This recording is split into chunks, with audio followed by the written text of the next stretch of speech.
Dr. King once said, "Injustice anywhere is a threat to justice everywhere." I cannot call myself a champion of civil rights unless I champion everyone's civil rights.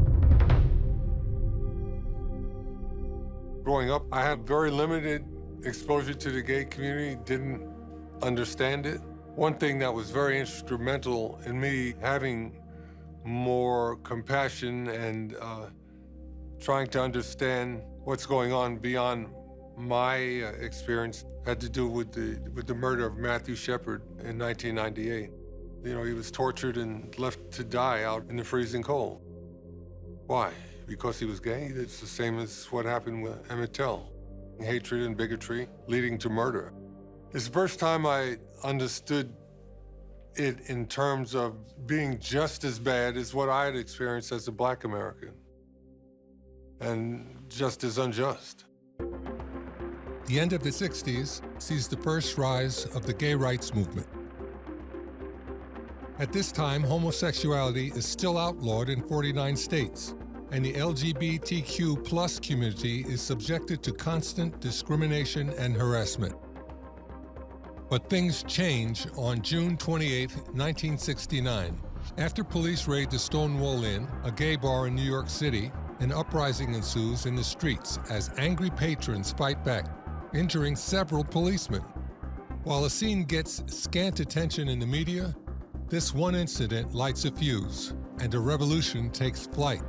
Stonewall was a key turning point that led to an explosion in the growth of what came to be known as the gay liberation movement and the gay civil rights movement. A decade later, in 1979, the first ever national march on Washington for gay and lesbian rights draws around 100,000 people to lobby for new civil rights legislation. But soon the movement faces a much more dangerous threat. Acquired immune deficiency syndrome, or AIDS for short, was first identified about 18 months ago. In the 1980s, the gay community is staring down a death sentence as the AIDS crisis rages. I think people got to facts. Because that's what it's all about. If I knew all the facts, maybe I wouldn't be here. Many feel the Reagan administration's response is neither rational nor robust. Ronald Reagan was probably the worst person to be in office in the midst of an epidemic. He couldn't even say the word AIDS. Amidst all this death and disregard, a playwright and activist named Larry Kramer decides he cannot stand by in silence. What he saw was the government neglecting all of these people who were dying and doing nothing. Where are the drugs? Where is the testing? I myself have lost now 18 friends who have died, and it's like wartime when you have those kind of statistics that affect you personally. Fight back! Fight AIDS! Act up! Fight back! Fight AIDS! Act up! Kramer and a group of activists launch ACT UP, the AIDS coalition to unleash the power, to demand research and funding. The group's in-your-face protest tactics go well beyond marches and chants. Release the drugs now!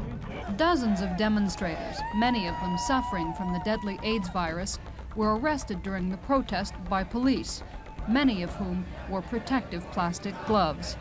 ACT UP was really crucial in getting attention in important places. They did die-ins. They took the protests to the FDA, to the White House, to Wall Street. Health care is a right! Health care is a right!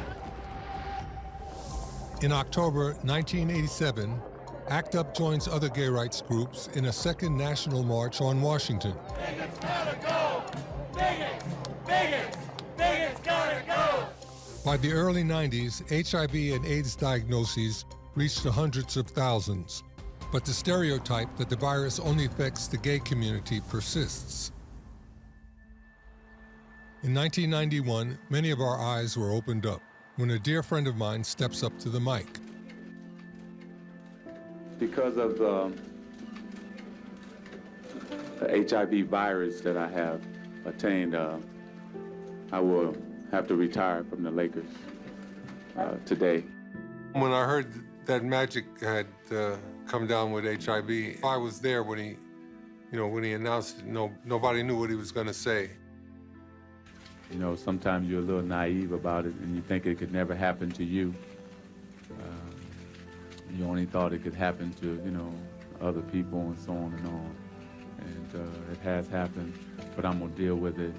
He made people acknowledge the fact that anybody could get it, and you know, it helped in its own way. It helped turn public opinion around. Today, the government spends billions on AIDS and HIV research. That can be directly attributed to the work of activists, like Larry Kramer of ACT UP and the Great March. If we follow the templates of our ancestors and the legacies they've left, our democracy isn't perfected until we go out into the streets to make sure it lives up to its creed.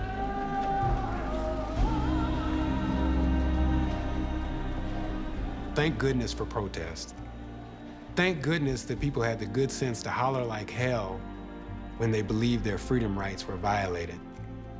Protest to me personally means trying to eliminate something that is unbearable.